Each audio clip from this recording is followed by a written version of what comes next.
इस वीडियो में हम लोग मैथ्स के कुछ प्रश्नों को सोल्व करने वाले हैं जो आपके आने वाले कॉम्पिटिटिव एग्जाम्स के लिए बहुत महत्वपूर्ण है।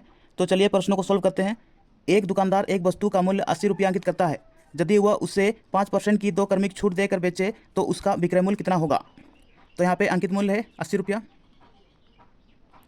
तो 80 रुपया पर 2 क्रमिक छूट देता है 5% करके, ठीक है। तो 80 का 5% जब छूट देगा तो 100 में से 5 घटाएंगे तो 95 बटे 100। इस पर फिर 5% छूट देता है, यानी कि फिर 95 बटे 100, ठीक है। अब एक जीरो से एक जीरो काट देंगे। 5 दूनी 10, 5 उन्नीस से 95, 2 चौका 8, ठीक है। 19 चौका 76 गुने 95 बट्टे 100। 95 और 76 को गुना करते हैं, ठीक है।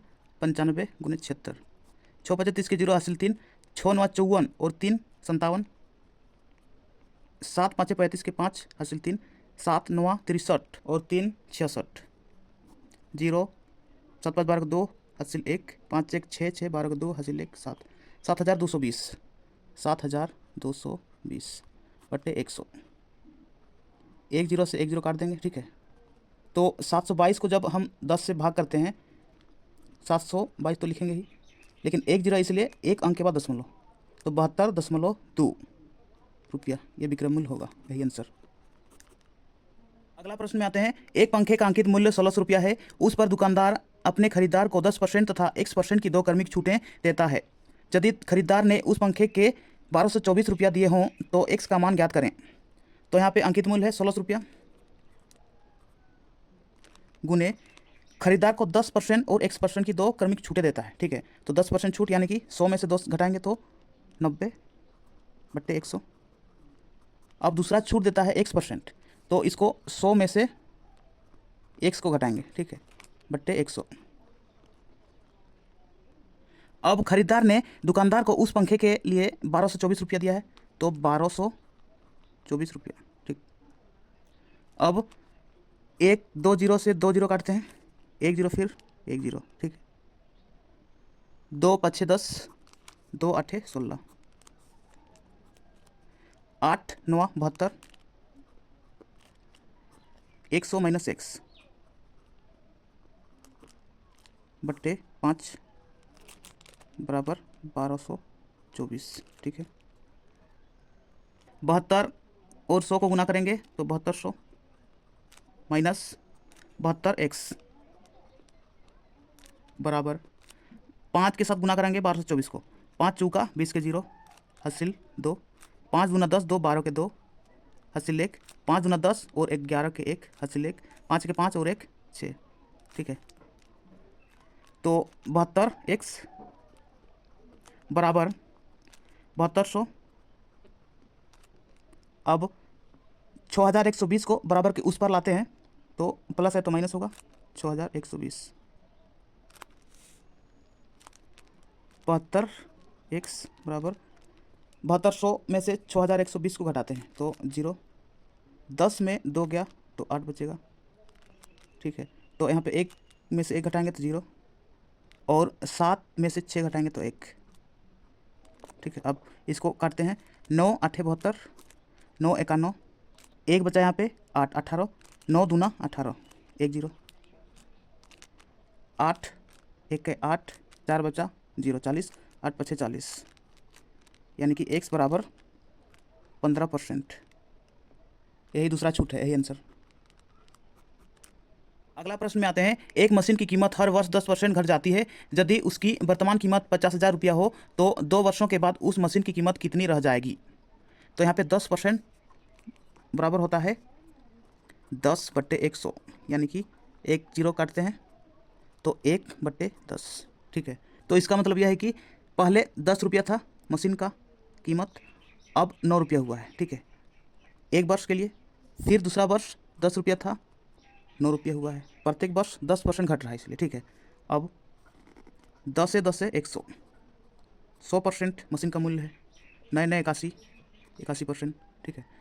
तो यहाँ पे मशीन का मूल्य है 50,000 रुपया। तो 100 का कितना गुना है, तो यहाँ पे 500 गुना है, ठीक है। तो इसका भी 5 से गुना होगा। तो 5 एका 5, 5 आठे 40, 1020, तो 40,500 रुपया यही आंसर होगा 2 साल बाद मशीन का। अगला प्रश्न में आते हैं, 30 सेंटीमीटर लंबी एक जीवा वृत्त के केंद्र से 8 सेंटीमीटर दूर है, उस वृत्त की त्रिज्या कितनी है? तो सबसे पहले तो यहाँ एक वृत्त बनाते हैं, यह वृत्त, ठीक है, ये वृत्त का केंद्र है और ये है एक जीवा जिसका लंबाई 30 सेंटीमीटर है, 30 सेंटीमीटर, ठीक है, और केंद्र से जीवा तक की जो दूरी है वो 8 सेंटीमीटर है, ठीक है। तो उस वृत्त की त्रिज्या कितनी है? तो वृत्त की त्रिज्या निकालना है, केंद्र से लेके यहाँ तक त्रिज्या, ठीक है। तो यहाँ पर ये एक समकोण त्रिभुज बना, ठीक है, इसको कहते हैं लंब, इसको आधार और इसको कर्ण, ठीक है। तो जब जीवा 30 सेंटीमीटर लंबाई का है, यहाँ पे आधा जीवा की लंबाई है, ठीक है, यहाँ पे 15 सेंटीमीटर होगा, 15, ठीक है। तो कर्ण स्क्वायर बराबर लंब स्क्वायर प्लस आधार स्क्वायर होता है, ठीक है। तो कर्ण स्क्वायर बराबर लंब स्क्वायर कितना है? 8 का स्क्वायर प्लस आधार स्क्वायर है 15 का स्क्वायर, ठीक। 8 का स्क्वायर होता है 64 प्लस 15 का स्क्वायर होता है 225, ठीक है। अब 64 225 को जोड़ते हैं तो 4 और 5 9 होता है, 6 और 2 8 होता है और 2 279। तो कर्ण बराबर स्क्वायर था, स्क्वायर जब बराबर इस पर आता है तो रूट में चेंज होता है, ठीक है। तो कर्ण बराबर 279 का वर्गमूल 17 होता है, तो कर्ण बराबर 17, ठीक है। तो जो वृत्त की त्रिज्या है कर्ण, ये 17 सेंटीमीटर है, यही आंसर है। अगला प्रश्न में आते हैं, एक मीनार का उसकी तली से 100 मीटर की दूरी से उन्नयन कोण 30 डिग्री है, उस मीनार की ऊंचाई कितनी है? यहाँ पे एक मीनार बनाते हैं, ठीक है, और ये है तल, तल से 100 मीटर की दूरी पर यहाँ पर उन्नयन कोण बनता है 30 डिग्री का। तो यहाँ पे खींचते हैं, यहाँ पे 30 डिग्री का उन्नयन कोण बनता है, ठीक। यहाँ पे 100 मीटर है, तो यहाँ पे पूछा गया है कि मीनार की लंबाई कितनी है। तो ये एक समकोण त्रिभुज है, इसको कहते हैं लंब, इसको आधार कहते हैं और इसको कर्ण कहते हैं, ठीक है। तो लंबाई बराबर मानते हैं x, ठीक। तो यहाँ पे एक फॉर्मूला आता है tan 30 डिग्री बराबर लंब बटा आधार होता है, यानी कि लंब बटे आधार, ठीक। तो tan 30 डिग्री का मान होता है 1/√3 और लंब है यहाँ पे x बटे आधार है यहाँ पे 100 मीटर, ठीक है। तो यहाँ पे x बराबर 100 ऊपर चला जाएगा, यानी कि 100 बटे √3। तो मीनार की जो लंबाई है वो 100 बटे √3 है, यही आंसर। अगला प्रश्न में आते हैं, ए सी से 50% बड़ा है और बी सी से 25% बड़ा है, तो ए बी से कितने प्रतिशत बड़ा है? ठीक है, तो यहाँ पे ए है, बी है और सी है। तो बी सी से 25% बड़ा है। अगर सी को 100 मानते हैं, 100%, तो बी यहाँ पे 25% बड़ा है, यानी कि 125 होगा। और ए सी से 50% बड़ा है, ए सी से 50% बड़ा है, यानी कि 150, यहाँ पे 150 होगा। अब काटते हैं, 25 6 150, ठीक, 25 5 6 125, 25 चौका 100, ठीक।